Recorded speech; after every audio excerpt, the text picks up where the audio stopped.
America के Capitol Hill में हुई हिंसा को लेकर आ रही है। आपको बता दें, कैपिटल हिल हिंसा के मामले में अब डोनाल्ड ट्रंप की मुश्किलें कैसे बढ़ सकती हैं। कैपिटल हिल हिंसा के मामले में डोनाल्ड ट्रंप को समन किया गया है और इसी हिंसा की जांच कर रहे पैनल की तरफ से यह समन भेजा गया है। पिछले साल 6 जनवरी 2021 को कैपिटल हिल में जो हिंसा हुई थी उसकी जांच को लेकर यह बड़ी खबर है, क्योंकि अब इस जांच के दायरे में आ रहे हैं डोनाल्ड ट्रंप और डोनाल्ड ट्रंप को अब समन किया जा चुका है। हिंसा की जिस तरीके से पैनल जांच कर रही थी, उस जांच में अभी तक क्या बड़ी बातें सामने आई हैं, इसके बारे में भी आपको आगे हम अपडेट देंगे। लेकिन इस बीच बड़ी बात यह सामने आ चुकी है कि कैपिटल हिल हिंसा की मामले की जांच कर रही पैनल की तरफ से अब डोनाल्ड ट्रंप को समन भेजा गया है।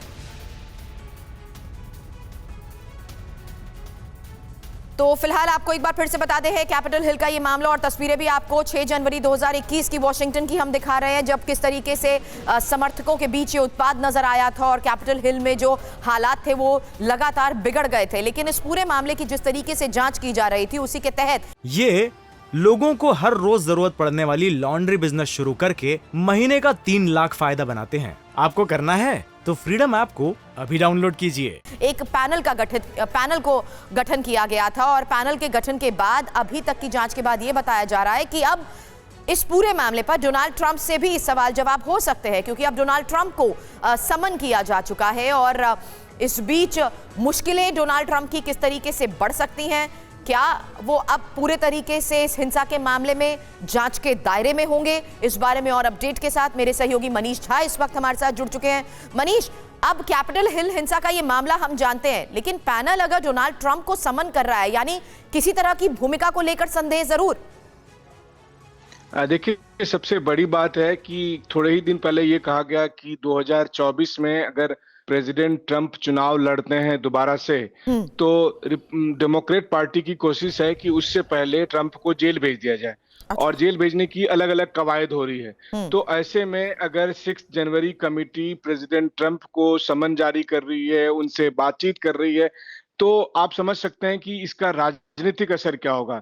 ये अलग बात है कि अमेरिका के इतिहास में पहली बार कि किसी राष्ट्रपति को समन करके इस तरह से पूछताछ की जा रही है। लेकिन अहम बात यही है कि ये उनसे पूछताछ तो होनी ही थी, क्योंकि ये सारी कवायद ही उनके लाभ के लिए की गई थी। और अब प्रेसिडेंट ट्रंप को अच्छा मनीष, एक सवाल ये भी है, देखिए मनीष, एक सवाल ये भी है कि जब राष्ट्रपति चुनाव होने के बाद ये पूरा हंगामा, ये पूरा बखेड़ा खड़ा हो गया था कैपिटल हिल की बिल्डिंग के अंदर, ये जो प्रोटेस्टर्स हैं, ये जो दंगा कर रहे थे, ये जो मॉब था अंदर दाखिल हो गया था, उस वक्त भी डोनाल्ड ट्रंप की भूमिका को लेकर सवाल उठाया गया था कि उनकी तरफ से आखिर कोई ऐसा बयान क्यों नहीं दिया गया ताकि उनके समर्थक रुकें। और अब आखिरकार ये हो रहा है, तो क्या माना जाए कि ये कहीं ना कहीं एक दिन होना ही था?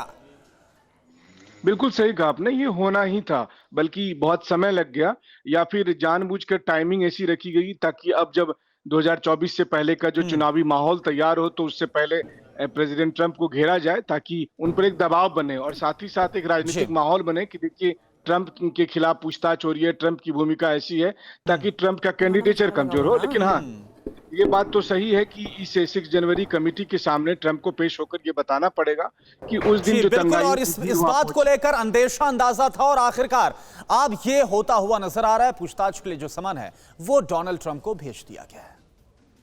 ये लोगों को हर रोज जरूरत पड़ने वाली लॉन्ड्री बिजनेस शुरू करके महीने का 3 लाख फायदा बनाते हैं। आपको करना है तो फ्रीडम ऐप को अभी डाउनलोड कीजिए।